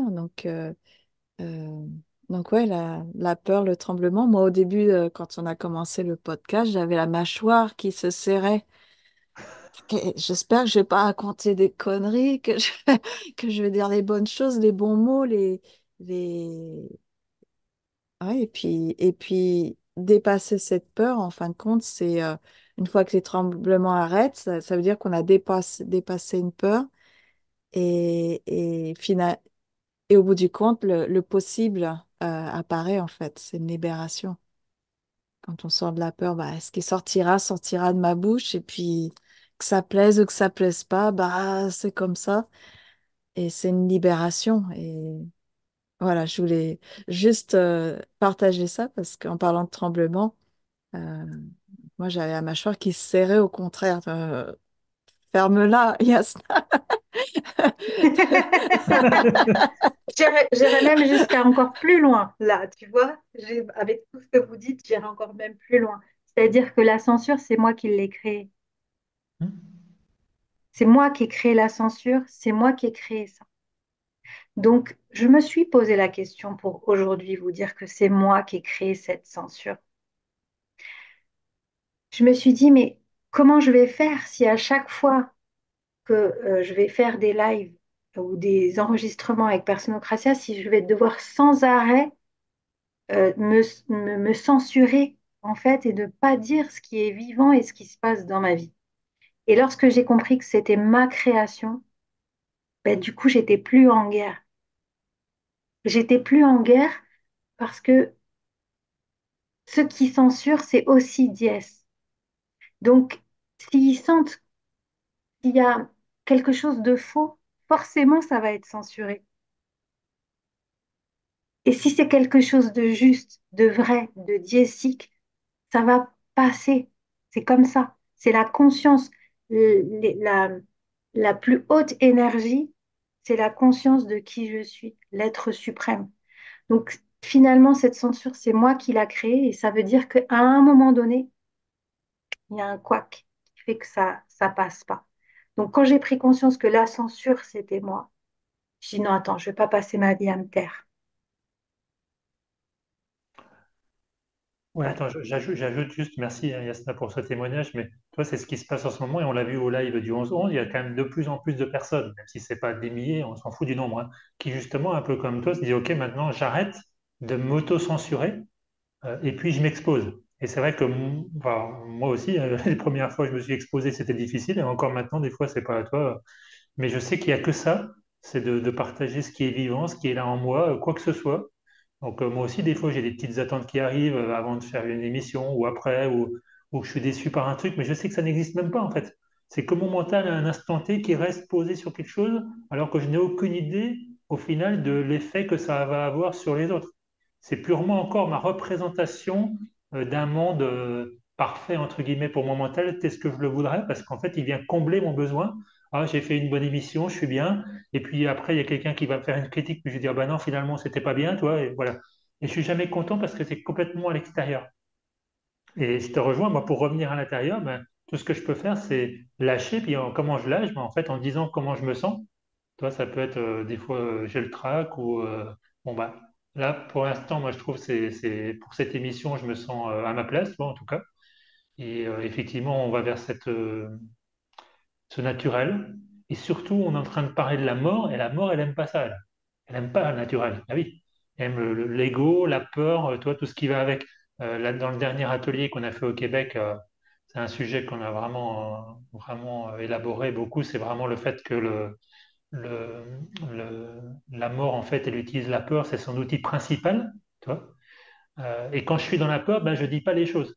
Je repars dans le mental, alors je veux parler, je veux expliquer. Alors, non, je peux juste dire, là, j'ai peur, j'ai le trac, toi, et c'est OK, quoi. Et J'ai la rappeler mâchoire, j'ai la... la mâchoire. Hein? Ouais. Vas-y, vas-y. C'est fini, fini. Ah, vas-y, vas-y. Pour rappeler la phrase de Guy, hein, toute autre explication que j'ai peur N'est qu'un mensonge. n'est qu'un mensonge. Ah ouais. C'est ça. Moi, je vois en ce moment, parce que c'est vrai, il y a des fois, je dis ça parce que je vais dire, c'est aussi parce qu'il y a des fois des personnes qui m'ont fait la remarque, et c'est vrai que des fois, dans des vidéos, j'anime, mais je parle un peu moins de moi parce que je cherche plutôt à faire tourner la parole et à aller plus loin dans les sujets. Euh, Moi, c'est vrai que j'ai des problématiques en ce moment, surtout physiques. Alors, toi, que j'ai parlé de mes dents, mais qui ne sont pas des trucs très graves. Enfin, il n'y a jamais rien de grave finalement, mais qui, pour moi, en tout cas, peuvent me faire un petit peu paniquer, tu vois. Mais à chaque fois, je sens la distance. Je sais plus, je crois que c'est toi, Yasna, qui en parlait tout à l'heure, c'est quand je prends conscience puis que j'ai la distance sur les choses, je sens ce choix qui arrive.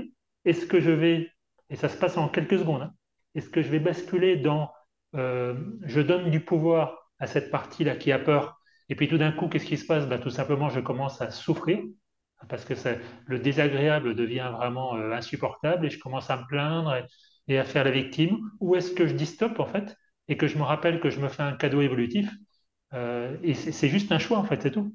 Et une fois que je l'ai fait, c'est fini. Et je commence à rire. Alors, ça n'empêche pas, par exemple, si j'ai mal aux dents, que j'ai quand même mal, mais déjà, j'ai beaucoup moins mal. Hein, parce que je ne sais pas si vous avez remarqué, mais quand on se plaint, en général, ça n'arrange pas les choses. Donc, et ça ne veut pas dire non plus qu'il ne faut pas que je fasse d'action. Toi, tu parlais tout à l'heure de l'hôpital, peut-être d'aller chez un dentiste ou autre. Mais en tout cas, je sens ce choix tout le temps maintenant, tous les jours, du matin au soir.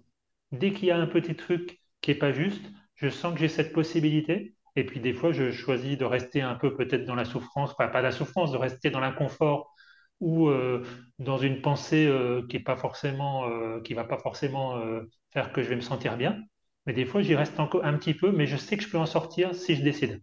Et pour moi, c'est vraiment ça qui a complètement changé ces dernières années. Puis j'ai presque envie de dire depuis la pandémie, hein, finalement, parce que ça a été le truc où dire non, maintenant Non, c'est plus possible, là. C'est-à-dire là, on est passé à une autre vitesse, quoi.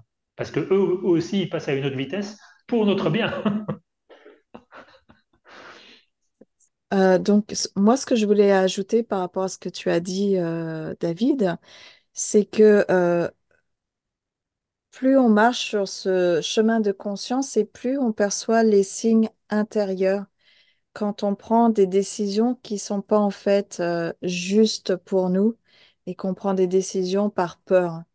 Et je sais pas pour vous, mais moi, c'est très clair. Il y a beaucoup de choses. Je sais que j'ai pris des décisions. Je sais que c'est pas ça qu'il fallait que je prenne. J'ai eu je sais exactement le moment où il y a eu ce Hmm. moment de décision. Et je savais que c'était l'autre direction à prendre, mais la peur, n'importe quoi, j'ai quand même pris cette décision et évidemment que ça va mal avec cette décision que j'ai prise. Il n'y a rien qui va. Je le vois, tu vois, tous les signes extérieurs ou des signes physiques. Euh, euh, et donc, euh, et donc c'est vrai que là, maintenant, pour revenir sur la décision, d'écouter ces petits signes subtils tout de suite et j'allais dire de prendre la bonne décision, c'est même pas la bonne décision, mais de savoir ce qui nous fait aller d'une direction à une autre.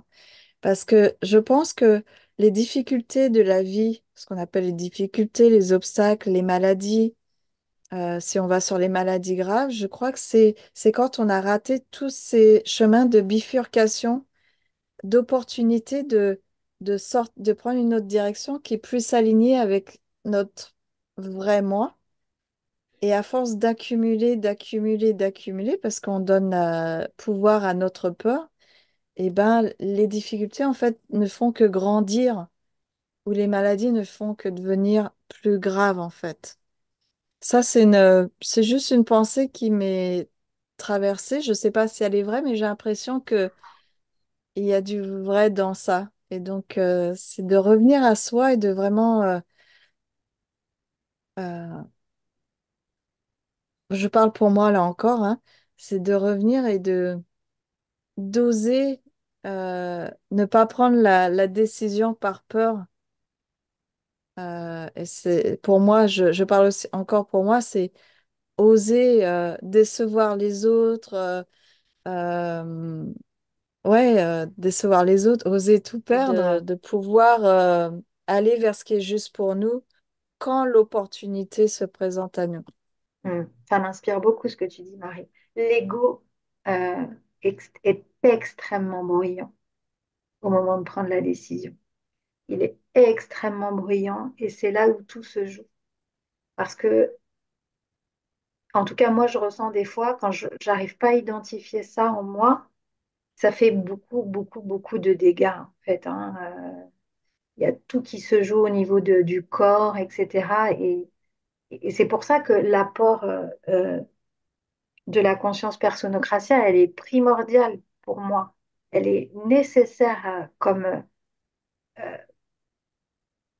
connaissance parce que si on ne sait pas que ce mental est bruyant comme ça, ben on part vite dans la mauvaise décision. Et moi, qui connais ça depuis déjà quelques années, des fois, je me perds dans ce bruit égotique qu'il y a dans ma tête. Et c'est à ce moment-là que je prends la mauvaise décision. De temps en temps, il m'arrive de prendre conscience que c'est très bruyant et que c'est mon ego, mais je sais pourquoi c'est là et je me dis que je ne suis pas prête encore. Et je préfère me dire la vérité en me disant que je ne suis pas prête et que c'est extrêmement bruyant, mais je me dis je ne suis pas prête, on verra après. Ça me calme un petit peu, des fois, quelques temps, quelques semaines, puis après ça revient. Et ça peut revenir plusieurs fois jusqu'à ce que je prenne la décision de changer quelque chose. Voilà ce que ça m'inspire, ce que tu me dis, Marie, sur la décision de sentir qu'on a pris le mauvais choix. Voilà, des fois, je prends le mauvais choix et je le sais. Et des fois, je prends le mauvais choix parce que je suis inconsciente à ce moment-là d'avoir pris le mauvais choix. Mais c'est une rupture avec, moi, j'utilise ces mots-là, une rupture avec ma conscience. de qui je suis. Et il y a vraiment, je sens vraiment la rupture de la conscience. C'est terminé. J'ai plus d'accès, en fait, parce que ça fait trop de bruit. Donc, j'ai des moments comme ça. Ouais. J'aime bien le mot rupture. Ouais, c'est un moment de rupture avec la conscience de qui on est avec nous-mêmes, en fait, notre vrai moi. J'aime beaucoup, ouais. Ouais, moi, je suis prudent sur le mot mauvaise décision, mais je sais dans quel sens vous le dites, et vous savez aussi que c'est pas ça, mais effectivement, il y a parce que je me crée de toute façon ce dont j'ai besoin. Effectivement, pour moi, entre guillemets, la mauvaise décision, c'est quand je répète toujours le même mécanisme. Et puis là, je reste je suis complètement empêtré dans un système de croyance et c'est là que je souffre. Mais effectivement, j'ai beau, puis on peut dire n'importe quelle la personne qui vit ça, qu'est-ce qui va faire qu'à un moment, paf, ça va changer ou que je vais faire un choix? Pour moi, ça revient à ce qu'on disait tout à l'heure, c'est toujours que la prise de conscience. Et pour moi, c'est pour ça qu'on fait ces vidéos. Peut-être ou pas, que ça va en aider d'autres à prendre conscience de certaines choses. Peut-être que ça nous aide aussi, parce qu'il n'y a que ça. C'est grâce à la prise de conscience finalement qu'après je vais pouvoir faire un choix différent. Sinon, je vais continuer à répéter, quoi. Euh, Juste avant d'aller vers la conclusion, et pour terminer sur le décodage biologique, j'avais envie de vous poser cette question. Donc, si moi je dis, OK, le décodage, je sens que c'est un outil effectivement important pour moi, que c'est un outil de conscience, etc. Comment est-ce que je peux le pratiquer? Alors bien sûr, donc je comprends que je peux aller voir des thérapeutes, mais je suis obligé de passer par là ou il y a d'autres façons parce que déjà il y a autant de thérapeutes hein, que de thérapies, hein, donc bon, là, ça va dépendre qu'est-ce que je vais me créer ou que je vais rencontrer, mais est-ce qu'il y a d'autres manières d'appréhender je pense à des livres, à des formations, je sais pas. Déjà, je peux me former sans devenir enseignant, je peux me former pour moi-même, j'imagine. Oui, tout à fait. La formation en biodécodage n'est pas réservée qu'aux thérapeutes, elle n'est pas réservée qu'à ceux qui veulent pratiquer de la thérapie. C'est vraiment aussi un outil de transformation personnelle dans notre vie de tous les jours. Surtout avec le décodage de Christian Flech, vous apprenez des outils pratiques, efficaces. Christian, il s'appelle Flèche. Donc, une flèche, ça va tout droit, il n'y a pas de détour, ça va droit au but et très vite. Donc ça, c'est vraiment l'essence du décodage. Il y a tellement d'outils au quotidien qu'on peut utiliser déjà. Il y a plein de petites choses qu'on peut résoudre nous-mêmes au quotidien. Pas les trucs profonds qui sont ancrés dans la cellule, mais on peut désamorcer, euh, on peut résoudre. Déjà rien que de savoir cette notion de ressenti primaire et ressenti secondaire. Dans les formations, vous allez apprendre à faire cette différence parce qu'au niveau énergétique, il y a une différence. Et on le sait quand on est dans du secondaire et on le sait quand on a atteint le primaire. Et déjà, atteindre ça, on a déjà fait 50% de la thérapie. Et déjà, ça désamorce le stress, comme on disait avant. Le mental se calme, la cellule se calme, juste d'atteindre ce ressenti primaire. Donc, moi, j'encourage toujours les formations à- aux gens, même s'ils veulent pas devenir thérapeutes, parce que ils vont avoir des outils précieux et ils vont reconnecter avec leur corps et finalement faire la paix avec ce corps qui est aussi primordial pour moi, parce qu'en personocratie, on parle d'immortalité. L'âme est immortelle pour la majorité des gens, c'est clair, mais le corps est immortel. Et tant qu'on n'est pas conscient de ce corps, de son immortalité et de comment il fonctionne, et il est bête et méchant en fait, ce corps. Non, il est pas méchant et il n'est pas bête non plus, mais il est vraiment très simple. Et donc le biodécodage permet aussi de se réconcilier avec ce corps et de réconcilier le corps physique, émotionnel, mental, parce qu'ils marchent tous ensemble.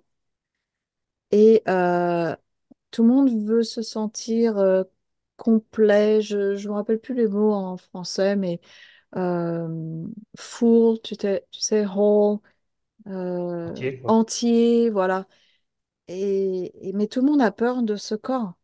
On a peur, tu vois, il y a une déconnexion entre le corps. Et le biodécollage permet justement de faire cette unité.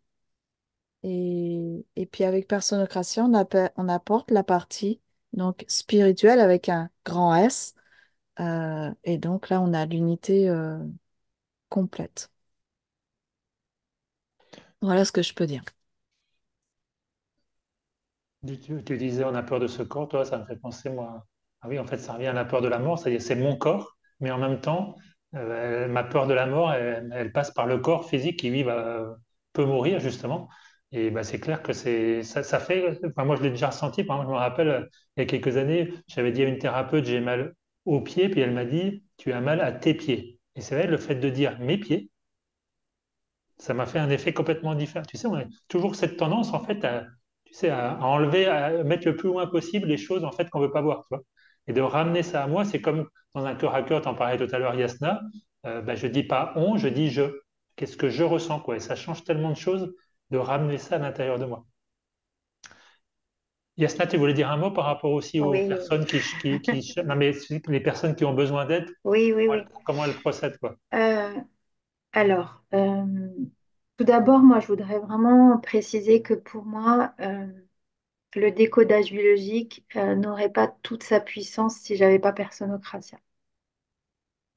C'est ma croyance aujourd'hui. Elles sont arrivées en même temps, donc voilà, c'est ma croyance. Ça ne veut pas dire que c'est celle des autres. Mais aujourd'hui, pour moi, c'est pas je choisis l'un ou l'autre. Euh, Ce qui a donné toute sa force à Personocratia, c'est l'outil décodage biologique. Et ce qui a donné sa force au décodage biologique, c'est ma conscience de qui je suis. C'est ça qui a fait que ça a changé des choses au niveau de ma biologie. Donc pour les gens, j'ai pas vraiment de conseils à donner. Ce que je peux juste te dire, c'est que Personocratia, se souvenir de qui on est et le décodage biologique, pour moi, c'est complémentaire. Et des fois, ça arrive en même temps, et du coup, on les associe tous les deux. Et puis, des fois, on commence par Personocratia, ou par un autre outil, ou par le décodage biologique. Et à ce jour, je pense que les gens qui, qui auraient envie, en tout cas, de découvrir ces deux univers, pour ainsi dire, je ne sais pas si tu utilises le bon vocabulaire, et ben, c'est de se rapprocher de gens qui pratiquent déjà ça. Donc là, il y a l'école de Christian Flech, les thérapeutes qui pratiquent avec cette méthode. Et pour d'autres, ce sera plutôt bah, peut-être se rapprocher des ateliers Personocratia. Vraiment, après ça, on doit le ressentir en soi finalement, hein, si c'est les deux en même temps, ou s'il faut aller d'abord vers l'un ou vers l'autre. C'est l'âme finalement qui va guider sur ce choix-là. Moi, ce que je voudrais surtout dire, c'est que je me rappelle du titre du livre de Guy, de D.S. Guy, qui disait Que diable suis-je venu faire sur cette terre? Et elle avait mis un petit sur la jaquette du livre, sur la jaquette du livre, elle avait mis m'accomplir. Donc en fait, c'est ça l'objectif, c'est de s'accomplir en ayant conscience de qui on est. C'est ça notre travail, c'est de se souvenir de qui on est. Et toutes les expériences que je me suis créées, elles sont là peut-être effrayantes, mais elles sont là pour que je puisse me transformer physiquement. Et donc, si on s'appuie sur, par exemple, sur les cours de décodage biologique, l'espèce a toujours été, elle a toujours évolué. Mais elle n'a pas évolué dans la tête, elle a évolué dans le corps. Et pour pouvoir évoluer dans le corps, il faut être de plus en plus conscient de qui on est. Et donc, aujourd'hui, on est à l'étape où on va prendre conscience que c'est pas une partie inconsciente de nous qui va nous diriger. C'est notre conscience de qui on est. C'est fini l'inconscience. C'est plus le GPS inconscient qui prend le relais. C'est maintenant, je sais pourquoi je me suis créé ça. C'est inconscient, c'est le GPS qui dort. Et maintenant, je suis consciente et je passe à l'être d'ici. Je suis consciente d'être dans un programme. Voilà, c'est un peu ça que je voulais dire. Donc, chacun fait le choix. Peut-être que c'est que Personocratia, la conscience uniquement, et ce sera suffisant. Peut-être que c'est le décodage biologique. Voilà. Mais en tout cas, quand on tape sur Internet Personocratia au décodage biologique, il y a toutes les informations. Et après, on suit la voie de l'âme, quoi. De toute façon, je mettrai en description dans la vidéo les différentes ressources et vous me donnerez aussi des informations pour les personnes que ça intéresse. Je vous propose qu'on aille vers la conclusion. C'était peut-être déjà d'ailleurs la conclusion, je ne sais pas. En tout cas, pour moi, j'ai la sensation, j'ai même la conviction qu'on touche vraiment quelque chose d'important. Peut-être c'est un peu ça 2024 aussi pour moi, c'est cette réconciliation avec toutes les parties de moi. Et c'est ça que je vois aussi par rapport au décodage biologique et au lien avec Personocratia. C'est-à-dire que oui, je me transforme, oui, je me transforme dans mon corps, et oui, ça demande aussi des actions dans mon corps, dans ma biologie, dans mes cellules. Et peut-être c'est ça, c'est plus le moment d'exclure, c'est le moment de tout inclure et de faire ce que me dit mon âme, de toute façon, mais d'aller vers les outils qui sont finalement cohérents par rapport tout simplement à mes prises de conscience. Euh, voilà, sans rester dans la passivité, parce qu'à un moment, voilà, il faut agir aussi, c'est ça qui est, enfin, il faut. L'action est importante. En tout cas, moi, je me sens complètement à ma place dans dans le fait de diffuser cette information. Je trouve que c'est fondamental de tous les outils qui sont liés aujourd'hui au corps, à la conscience du corps, pour moi, sont primordiaux à aborder en ce moment. Merci beaucoup pour ça. Je vous laisse dire votre petit mot de conclusion si vous avez envie, s'il y a quelque chose qui vous vient. J'ai pas particulièrement de mots de conclusion, à part un grand remerciement à toi, David, d'organiser ce podcast et puis de partager ce moment-là avec Yasna, euh, qui partage aussi, je vais dire, les mêmes convictions que moi. Oui, pour moi, c'est tellement évident que le biodécodage et Personocratia sont très complémentaires. Euh, pour moi, aujourd'hui, dans ma réalité d'aujourd'hui, je ne peux pas les séparer. Et parce que, comme disait David, c'est une inclusion. Donc, j'inclus tout et il faut inclure le mental, l'émotionnel, le corps ensemble. Et le biodécodage a des outils pour faire ancrer dans la matière, pour rendre ce corps immortel, puisque c'est ça aussi le message de Personocratia, c'est qu'on est immortel physiquement et pas seulement au niveau spirituel.